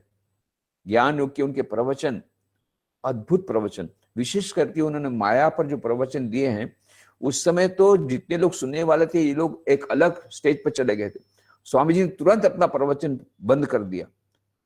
तब लोगों ने कहा कि स्वामी जी आपने बंद कर दिया, इतना हमारा मन ऊंचा हो गया था। मैंने स्वामी जी का इसीलिए मैंने बंद कर दिया, तुम लोग सब भी ऊपर चले जाते। इतना उच्च स्थिति तक उनका मन हो गया था। उन्होंने कहा था नहीं, मैं चाहता हूं कि तुम लोग अपने पुरुषार्थ के द्वारा उस उच्च चेतना को प्राप्त करो। मैं नहीं चाहता हूं कि मेरे पावर से, मेरी शक्ति से तुम लोग को ये हो। पर ये उस समय माया के लेक्चर उन्होंने जो दिए, तो ज्ञान युग पर उनके जो प्रवचन हैं, जब हम देखते हैं कितनी उच्च धरातल से वो बातें करते हैं। तो ये चारों योग का समन्वय उनके योगाचार्य स्वामी विवेकानंद में हुआ था। और उन्होंने कहा था कि हम यदि चारों योग का समन्वय अपने जीवन में करेंगे तो हमको जल्दी से ये जो शाश्वत सुख, शाश्वत शांति की ओर हम अग्रसर होंगे। और उसका फायदा क्या होगा, दैनंदिन जीवन में भी हमें सुख शांति प्राप्त होगी। तो ये रामकृष्ण मठ मिशन के जो सन्यासी है या जो हमारे भक्त हैं, ये चारों योग का समन्वय कैसे करते हैं। तो हमारे यहाँ सुबह जैसे एक मंगल आरती होती है, 5 बजे, तो उस प्रकार सभी लोग आते हैं, प्रार्थना होती है, ये भक्ति योग हो गया। फिर सब लोग ध्यान करते हैं तो राजयोग हो गया। फिर वैदिक मंत्रोच्चार होता है तो ये ज्ञान योग हो गया। उसके बाद में शाम को फिर से संध्या आरती होती है, खंडन भव बंधन, तो ये भक्ति योग हो गया। फिर उसके बाद सब लोग ध्यान करते हैं तो ये राजयोग हो गया। फिर कथामृत का पाठ या कुछ पुस्तक का पाठ होता है तो ये ज्ञान योग हो गया। और फिर सारा दिन क्या होता है, कर्मयोग। प्रत्येक सन्यासी को कुछ न कुछ कार्य दिया गया है, प्रत्येक कार्य को उसको कर्म ही पूजा है मान करके उसको काम करना पड़ता है। तो इस प्रकार से चारों योग का समन्वय, हमारे भक्त लोग भी यही करते हैं, चारों योग का समन्वय करते हैं। सुबह शाम जब ध्यान करते हैं, प्रार्थना करते हैं, सत्संग करते हैं, ये स्वाध्याय करते हैं, मतलब सदग्रंथों का अध्ययन करते हैं, दोनों टाइम सुबह शाम, और सारा दिन अपना कर्तव्य का पालन करते हैं। कुछ नहीं करना है आपको, एक्स्ट्रा कुछ नहीं करना है। न हिमालय में जाने की आवश्यकता है, न वन में जाने की आवश्यकता है। जहां है वहीं पर बैठे बैठे आप ये चारों योग का समन्वय करके उस अनंत सुख, अनंत ज्ञान, आनंद को प्राप्त कर सकते हैं। इतना ही नहीं, ये चारों योग का समन्वय करने से दैनंदिन जीवन में भी सुख शांति मिलेगी। बहुत सुंदर कहानी बताते, उस कहानी के द्वारा मैं समाप्त करूंगा क्योंकि प्रश्नों के लिए शायद समय नहीं रहेगा अभी लगता है। तो ये कहानी बहुत ही अच्छी कहानी, स्वामी विवेकानंद ने कई कहानियां कही है कर्मयोग में। उसकी एक कहानी, एक योगी बैठा हुआ था पेड़ के नीचे और ध्यान कर रहा था। उसी समय पेड़ पर 2 पक्षी आपस में झगड़ रहे थे, और ये झगड़ने के कारण क्या हुआ, कुछ पत्ते उसके सिर पर पड़े। पत्ते सिर पर पड़े तो उसका ध्यान खंडित हो गया। उसको बड़ा गुस्सा आया, तो क्रोध से उसने ऊपर देखा, पेड़ के ऊपर देखा तो दो पक्षी वहां पर जड़ रहे थे। तो उसकी आंख से एक तेज की रेखा गई, अग्नि की रेखा, और दोनों पक्षी जल करके भस्म होकर के नीचे आ गए, गिर गए। अब ये योगी बड़ा प्रसन्न हो गया, वाह, मेरे में ऐसी योगिक शक्ति आ गई, केवल मैंने क्रोध से देखा और पक्षी जल करके भस्म हो गए। बड़ा आनंद आया उसको, बहुत आनंद आया। बस उसके बाद में दोपहर का समय हुआ तो गांव में गया भिक्षा के लिए, भिक्षाम देही करके खड़ा रहा एक घर के सामने, जैसा कि सन्यासियों का माधुकरी करते हैं, सन्यासी लोग भिक्षा लेकर के अपना वहन करते हैं। तो बाहर ऐसा कहा उसने, भिक्षाम देही। तो भीतर से आवाज है एक स्त्री की, ये साधु बाबा थोड़ी देर खड़े रहो, मैं आती हूं। ये इसको बड़ा गुस्सा आया, है मुझे खड़ी रहने को कहती है, प्रतीक्षा करने को कह रही है, जानते नहीं मेरे में क्या योगिक शक्ति है, ये मन में मैंने सोच रहा है। तब तक में उस स्त्री ने भीतर से कहा, ए योगी बाबा बहुत क्रोध मत करो, ये कोई पक्षी नहीं है जो जल करके भस्म हो जाएंगे। है? कहा वहां जंगल में वो घटना घटी थी थोड़ी आज सुबह, और इसको कैसे पता पड़ गया? तो जब वो पत्नी आई कुछ भिक्षा लेकर के, माँ क्षमा करो, पहले मुझे ये बताओ कि आपको पास ये योगिक शक्ति कैसे आ गई, आपने कौन सी योग साधना की कि सुबह वहां वन में एक घटना घटी और उसके जानकारी आपको यहां प्राप्त हो गई, तो आपने कौन सी योग साधना की, कितने वर्षों तक की है? तब उस स्त्री ने कहा, बेटा मैं तो भाई कुछ योग साधना कुछ जानती नहीं हूं, न मैंने कोई योग साधना की, न कभी योग का प्रयोग किया, न योग साधना के बारे में कुछ जानती हूँ कुछ नहीं। तो क्या करती हूँ? बस मैं अपना कर्तव्य का पालन करती हूँ, इतना ही मैं करती हूँ, मैं योग कर्तव्य का पालन करती हूँ। जब मैं मायके में थी, मैं अपने माँ बाप की सेवा करती थी, अपने छोटे भाई बहनों की सेवा करती थी। अब यह ससुराल में आया हूं तो हमारे सास ससुर की मैं सेवा करती हूँ, अपने पति देवता की सेवा करती हूँ। अभी आप जब भिक्षा देने के लिए आए तो मैं अपनी पति देवता की सेवा कर रही थी, इसलिए मैंने आपको कहा आपकी थोड़ा प्रतीक्षा कीजिए, मैं उनकी सेवा करके वापस आती हूँ। बस मैं निष्ठापूर्वक अपना कार्य करती हूँ, उसके सिवा दूसरा कोई भी किसी भी प्रकार की योगिक क्रिया मैं नहीं जानती हूँ, ना मैंने कोई सीखी है। उसी से मेरे मन में इतना पावर आ गया है कि मैं दूसरे को लोगों की बात जान सकती हूँ। पर यदि आपको इसके बारे में ज्यादा ज्ञान चाहिए तो आप उस गांव में जाइए, फलाने गांव में चाहिए, वहां पर एक व्याध है, वो व्याध आपको ज्यादा ज्ञान दे देगा। ये योगी ने सोचा, है मुझे एक व्याध के पास, कसाई, व्याध माने कसाई, मांस के टुकड़े बेच करके खाता है, उसके पास जाकर के ज्ञान प्राप्त करना पड़ेगा। पर थोड़ा सा तो अहंकार कम हुआ था, बोले थे देखते हैं जाकर के। गया उस गांव में, अभी तो गांव में दूर से जाकर के भीतर जा ही रहा था, देखा दूर पर एक दुकान है, एक मोटा एक बैठा है वो कसाई, और ये मांस के टुकड़े बेच रहा है, इसके पास मेरे को ज्ञान प्राप्त करना है।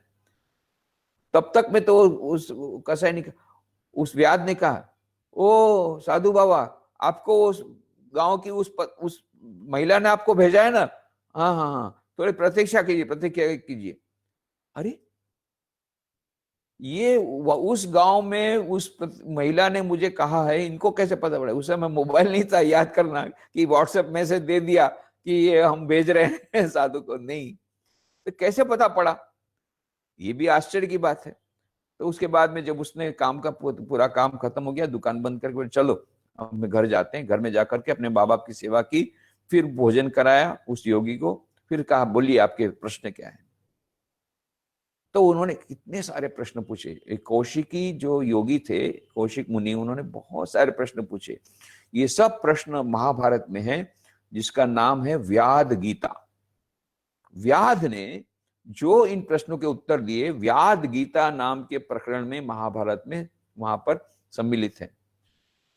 ऐसे सब प्रश्नों, ऐसे ऐसे दार्शनिक प्रश्नों को पूछे, सबका इतना अद्भुत उत्तर दिया। तो ये तो योगी ये सब जानता नहीं था, बड़ा एकदम आश्चर्यचकित हो गया। फिर बोला, अंतिम प्रश्न, आपके पास इतना अधिक ज्ञान है, फिर भी आप ऐसा निकृष्ट कर्म क्यों करते हैं? तब व्याध ने कहा, वत्स, कोई भी कार्य निकृष्ट नहीं है, कोई भी कार्य उत्कृष्ट नहीं है। कार्य उत्कृष्ट या निकृष्ट नहीं होता, कार्य किस दृष्टि से किया जाता है इसके ऊपर सारा निर्भर है। अनासक्ति पूर्वक किया गया कोई भी कार्य आपको अनंत ज्ञान, अनंत सुख, अनंत आनंद तक ले जा सकता है, परंतु अनासक्ति पूर्वक करना होगा। तो इसका मतलब नहीं कि हम लोग सब व्याध का कार्य करना शुरू कर दें नहीं, यहां पर एक उदाहरण दिया गया कि निकृष्ट निकृष्ट कार्य, इससे खराब काम दुनिया में हो नहीं सकता, वो निकृष्ट निकृष्ट कार्य भी यदि कार्य पूजा बन सकता है, तो हम लोग तो इतना अच्छा काम कर रहे हैं तो पूजा बन ही सकता है। ये हमारे लिए एक बहुत बड़े आश्वासन की बात स्वामी विवेकानंद ने कही है। जो भी आप कार्य कर रहे हैं, अपना स्वधर्म कर रहे हैं, आपको कार्य छोड़ना नहीं है। आप टीचर हैं, आप शिक्षक हैं, आप बिजनेसमैन हैं, आप हाउसवाइफ हैं, जो भी कार्य अपना है उसको निष्ठापूर्वक करने से ही आपको उस योग की स्थिति मिल जाएगी। निष्ठापूर्वक करके अनासक्ति पूर्वक यदि करते हैं तो उस योगिनी के समान, उस महिला के समान, उस योगी से भी अधिक पावर आपको योगिक पावर मिल जाएगा। ओनली, और क्या करना है, अनासक्ति पूर्वक निष्ठा पूर्वक अपना काम करना है। जहां है वहां पर अपना स्वधर्म का पालन करें, और थोड़ा सा यदि हम उसमें थोड़ा सा ध्यान, प्रार्थना, राजयोग, भक्ति योग, ज्ञान योग, थोड़ा स्वाध्याय, थोड़ा सदग्रंथों का अध्ययन, ये हम मिला देते हैं और सारा दिन हम काम करते हैं निष्ठापूर्वक। ये 4 योग का समन्वय करने से हमारे दैनंदिन जीवन में सुख शांति आएगी, और शाश्वत सुख और शाश्वत शांति का द्वार हमारे लिए खुल जाएगा। ये 4 योग के समन्वय की अद्भुत बात इसमें कही है। उसमें ध्यान की बात मैंने बहुत संक्षेप में की है। ध्यान ये राजयोग का ही एक भाग है, इसीलिए मैंने उसको उसी में संभाल लिया है। तो ध्यान के लिए टेक्निक, बहुत सारी टेक्निक है, उसके बारे में भी चर्चा करने का समय नहीं है। ध्यान में विपश्यना है, एक बहुत अच्छी टेक्निक है विपश्यना, बौद्ध धर्म के अनुसार। प्रेक्षा ध्यान है जैन धर्म के अनुसार। फिर वेदांत के अनुसार ध्यान है, गुण ध्यान है। फिर रूप ध्यान है, स्वरूप ध्यान है, निर्गुण निराकार का ध्यान है, सगुण साकार का ध्यान है, लीला चिंतन है, जैन मेडिटेशन है। जैन मेडिटेशन जो जापानीज बहुत लोग करते हैं। ऐसे बहुत प्रकार की ज़ेज़न मेडिटेशन भी है, एक बहुत अच्छे। ऐसे कई प्रकार की टेक्निक्स हैं ध्यान करने की, पर वो ध्यान के द्वारा फिर और भी बहुत सारी नई टेक्निक्स आ रही है। तो जो भी होगा, ध्यान का मतलब होता है अपने मन को शांत करके अपने आप में निमग्न करना। तो ये कोई एक प्रत्यय पर भी आप ध्यान कर सकते हैं। उसको मान लो किसी मूर्ति पर आपने ध्यान किया, आपको कोई, आपके इष्ट देवता हैं श्री कृष्ण भगवान, आपके इष्ट देवता है राम भगवान या बुद्ध भगवान, उसकी मूर्ति पर ध्यान करना, ये है सगुण साकार का ध्यान। फिर निर्गुण निराकार का भी ध्यान है, फिर लीला चिंतन है। ऐसे कई प्रकार के ध्यान की श्रेणियां हैं। इस प्रकार के ध्यान के बारे में भी, ध्यान के बारे में तो बहुत सारी किताबें हैं। स्वामी विवेकानंद की भी किताब एक बहुत अच्छी है, ध्यान एवं उसकी पद्धतियां, meditation its methods, English, Hindi, Gujarati सभी भाषाओं में है। ध्यान अने तेना। मैंने भी एक लिखी की किताब है एकाग्रता ने ध्यान, गुजराती में है, उसका भी अनुवाद नहीं हुआ है। एकाग्रता ने ध्यान गुजराती में उपलब्ध है, उसमें से भी आपको जानकारी मिल जाएगी। और 4 योग का समन्वय कैसे हो सकता है, वो आधुनिक मानव शांति शोध में, मेरी गुजराती में जो किताब है वो हिंदी में भी आ गई है। और happiness and peace in everyday life, उसमें भी मैंने उसका जिक्र किया है, इंग्लिश में किताब है। तो इस प्रकार से और भी आप वहां पर इंटरनेट में बहुत सारे लेक्चर्स भी आपको मिल जाएंगे, और हमारी वेबसाइट से भी आपको बहुत सारी लेक्चर्स और आर्टिकल्स वगैरह सब मिल जाएगी। हमारा विवेकानंद बुक वर्ल्ड है रामकृष्ण आश्रम राजकोट, उसमें मेडिटेशन और योगा के पर पूरा एक सेक्शन ही है। अंग्रेजी, हिंदी, गुजराती तीनों भाषा में ये पुस्तक उपलब्ध है यहाँ पर विवेकानंद बुक वर्ल्ड में। आपको यदि चाहिए तो आप वहां से भी ले सकते हैं। तो यह एक इतना वास्ट सब्जेक्ट है, it's a very very vast topic. Science and technology for yoga and meditation is a very vast topic. उसको बहुत कॉम्प्रिहेंसिव रूप से मैंने अत्यंत संक्षेप में आपके सामने रखने का, प्रस्तुत करने का मैंने प्रयत्न किया है। अब प्रश्न के लिए समय होगा तो ठीक है, नहीं तो आप लोग ईमेल मेरा है, उस पर आप प्रश्न डाल सकते हैं rkmrajkot@gmail.com, rkmrajkot@gmail.com पे भी, या nikhileshwarananda@gmail.com, दो में से कोई भी ईमेल पर आप मुझे प्रश्न पूछ सकते हैं। और बाकी तो मेरी यूट्यूब में भी मेरे बहुत सारे लेक्चर्स, उसमें मेरी वेबसाइट है swaminikhilesh.com, उसमें FAQ मिल जाएगा, फ्रीक्वेंटली आस्क्ड क्वेश्चंस, उसमें भी कई प्रश्नों के मैंने उत्तर दिए हैं। तो ये सब प्रश्न आप पूछेंगे तो मुझे उत्तर देने का आनंद मिलेगा। आप सबके प्रति फिर से पुनः मैं धन्यवाद ज्ञापन करता हूं, विशेष करके ऑर्गेनाइजर्स को। मैं सरदार पटेल यूनिवर्सिटी को खास करके फिर से उनको धन्यवाद देना चाहूँगा कि उन्होंने मुझे अवसर प्रदान किया आप लोग के साथ ऑनलाइन जुड़ने के लिए। और मैं ईश्वर के चरणों में यही प्रार्थना करता हूँ कि इस प्रकार से जो योग और ध्यान के संबंध में जो हमने बातचीत की, हम अपने जीवन में योग और ध्यान का अभ्यास करके, योग और ध्यान को अपने जीवन में अपना करके अपने जीवन को हम धन्य कर सके, मानव जीवन को धन्य करके मानव जीवन का जो लक्ष्य है उसको प्राप्त करके हम अपने जीवन का लक्ष्य प्राप्त करके अपने जीवन को धन्य कर सकें। ऐसी शक्ति प्रभु हमें प्रदान करें। ऐसी उनके चरणों में प्रार्थना करते हुए, आप सबके कल्याण की कामना करते हुए मैं अपनी वाणी को यहाँ विराम देता हूँ। हरिओम तत्सत। धन्यवाद। खूब खूब आभार स्वामी जी। Any question? कलश जी, मुझे पूछना है कुछ स्वामी जी से। हाँ। स्वामी जी प्रणाम। मैं सत्य प्रकाश पाठक, हिमाचल प्रदेश विश्वविद्यालय से, योग विभाग से। बोलिए। प्रश्न नहीं था स्वामी जी, एक चीज उसमें ऐड करना था कि सारा जो बात हुआ है योग के व्युत्पत्ति को लेके, हाँ हाँ, उसमें एक डेफिनेशन छूट गया, युज समाधौ। हाँ हाँ, यानी योग समाधि सच सार्वभौम चित्तस्य धर्म की जो व्याख्या व्यास करते हैं, हाँ, आजकल लोग खाली यूनियन और यूनाइट और आत्मा परमात्मा, इससे आगे नहीं बढ़ पा रहे। दिक्कत क्या हो रही है कि जो योग का मूल लक्ष्य है योग सूत्र का खास करके, हाँ हाँ, वहां पे केवल बुद्धि के प्रयोग की बात की गई है, इसलिए वहां पे प्राणायाम, आसन और बाकी चीजों को तृतीय श्रेणी में रखा है।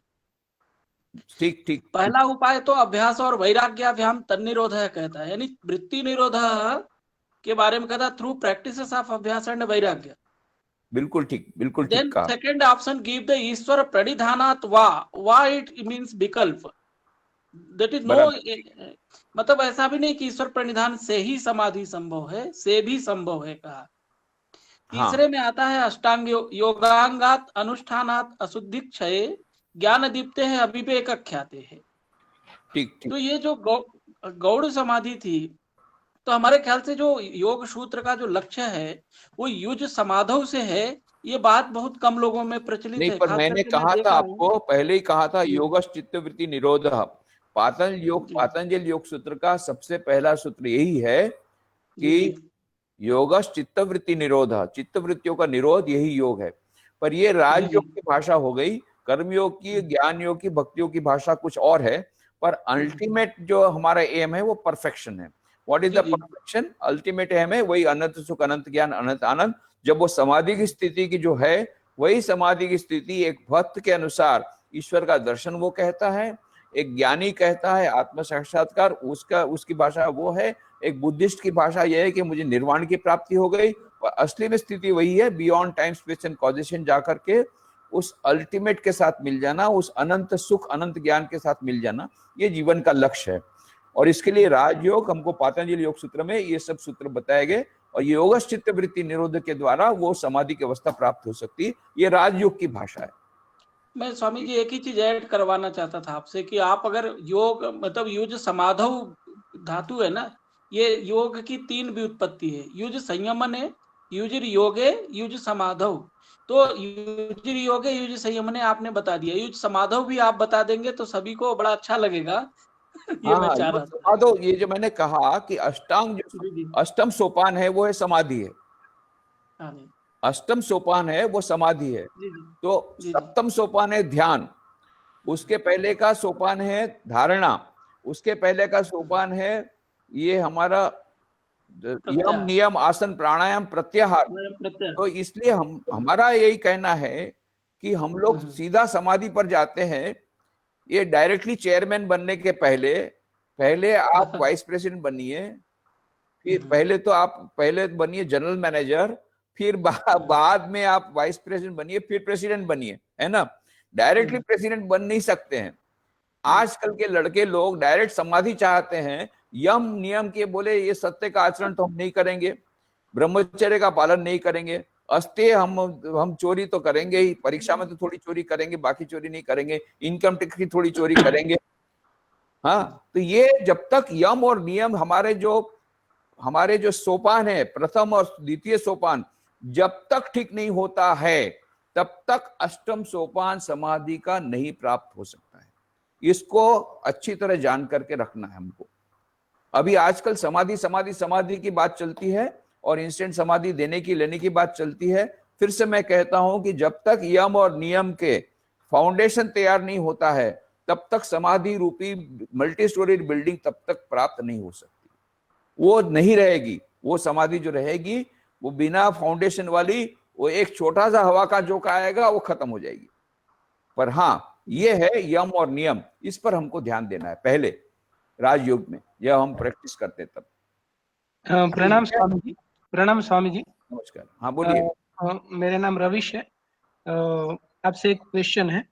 आपने एक बात की सेल्फ ऑब्जर्वेशन की, स्व आत्मनिरीक्षण। જ્યારે સ્વામીજી હું ગુજરાતીમાં પૂછી લઉં પછી આપ હિન્દીમાં જવાબ આપજો. Okay okay.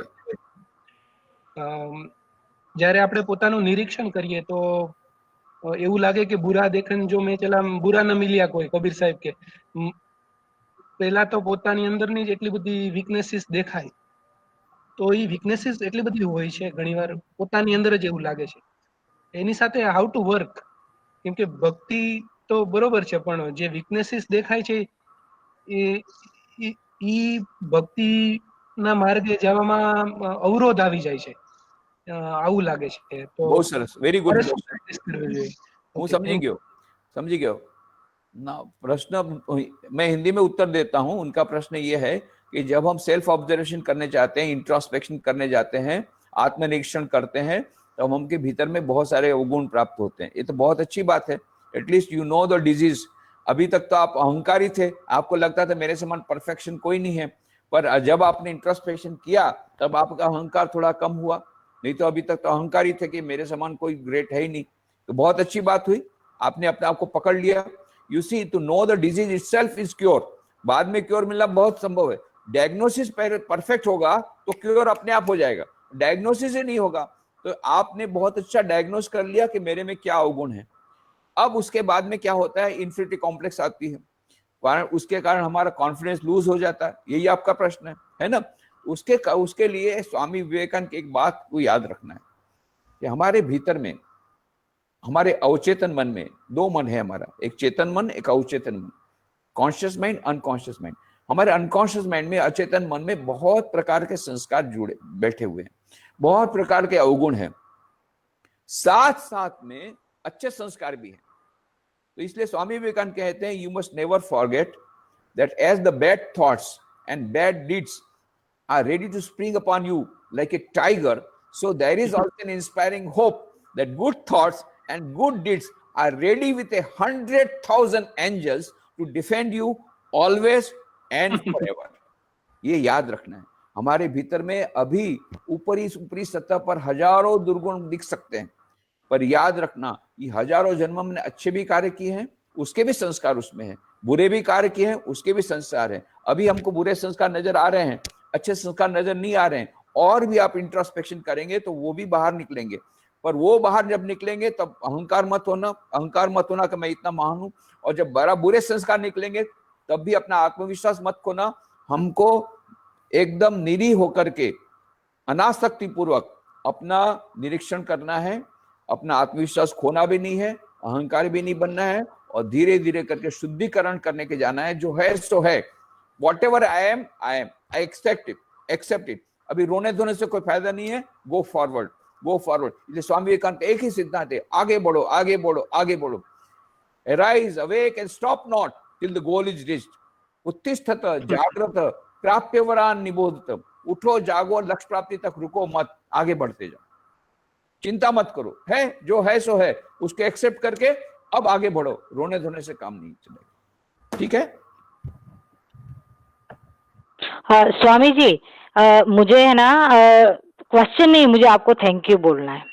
थैंक यू इसलिए बोलना है सर, क्योंकि आपने सर कर्मयोग के बारे में वो लेडीज का जो कहा कि वो सुबह उठ के जो काम करती है वो भी योग है। सर हम सुबह 5 बजे से लेके रात को 11 बजे तक जॉब, काम, बच्चों का सब कुछ मतलब घर में सास ससुर मम्मी पापा सबका काम करना पड़ता है। हमारे लिए कभी 20 मिनट भी हम नहीं निकाल पाते। सुबह उठ के 20 या 25 मिनट भगवान को दिया, कर दिया, राम राम किया, तुरंत याद आता है बच्चों का नाश्ता बनाना है, जॉब पे जाना है, ये सब। तो सर बहुत सारे ऐसे लोग मानते हैं कि स्त्री जो काम करती है उसकी फर्ज है या ऐसा वैसा, लेकिन आज आपने कहा कि नहीं, स्त्री जो काम करती है वो भी एक योग है। तो वो सर बहुत दिनों से मन में मेरे क्वेश्चन था कि हम हमारे लिए टाइम नहीं निकाल पाते, लेकिन ये भी एक अगर कर्म योग है तो ये सुन के बहुत ही अच्छा लगा। Thank you sir. सचमुच में बहुत अच्छा है, परंतु एक बात थोड़ा सा याद रखना कि ये कर्म को कर्मयोग, ये कर्म भोग न बन जाए। हमारे एक सन्यासी बोलते हाँ थे सही बात है। ये हाँ देखो भाई, हाँ कर्म तो कर रहे हो पर कर्म योग कर रहे हो ना, कर्म भोग। कर्म भोग मतलब कोई भी कर्म करोगे तो उसका रिजल्ट तो मिलेगा, अच्छा काम करोगे अच्छा फल मिलेगा, बुरा काम बुरा फल मिलेगा। पर कर्म योग कब बनेगा? जब उसमें सुबह शाम मैंने बाकी 3 योग आएंगे, थोड़ा सा ध्यान, थोड़ी सी प्रार्थना, ये भी साथ में आ जाएंगे, थोड़ा सा स्वाध्याय, भले 5 मिनट तो 5 मिनट। और अपने आप के मन में, जैसा वो मैंने कहा था, बड़े घर की दासी, बड़े घर की दासी के समान रहना है, अनासक्ति पूर्वक कार्य करना है, तो आप घर का काम करते करते योगी नहीं बन सकती है। आपको 2 योगासन करने की आवश्यकता नहीं। कर्म योगी ऑल्सो इज इक्वली ग्रेट, परंतु अनासक्ति वो आना पड़ेगा। नहीं तो काम तो बहुत लोग करते हैं पर उसमें अहंकार होता है, देखो मैंने इतना काम किया। फिर पति के साथ झगड़ती है पत्नी, देखो मैंने इतना काम किया, तुमने क्या काम किया, मैं तो तुमसे ज्यादा काम करती हूँ।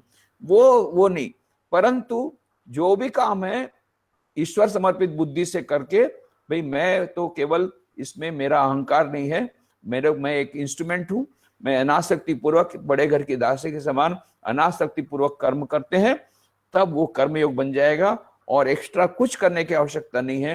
5 मिनट भी आपने ध्यान किया, दैट इज ऑल्सो इनफ। परंतु change of attitude of mind, this is most important. मैं निकृष्ट काम नहीं कर रही हूं, ये भी मेरा कार्य नहीं है, पूजा है। वर्क इज वर्शिप, इसको मन में रखना पड़ेगा, तो आपको कार्य आपका पूजा बन जाएगा।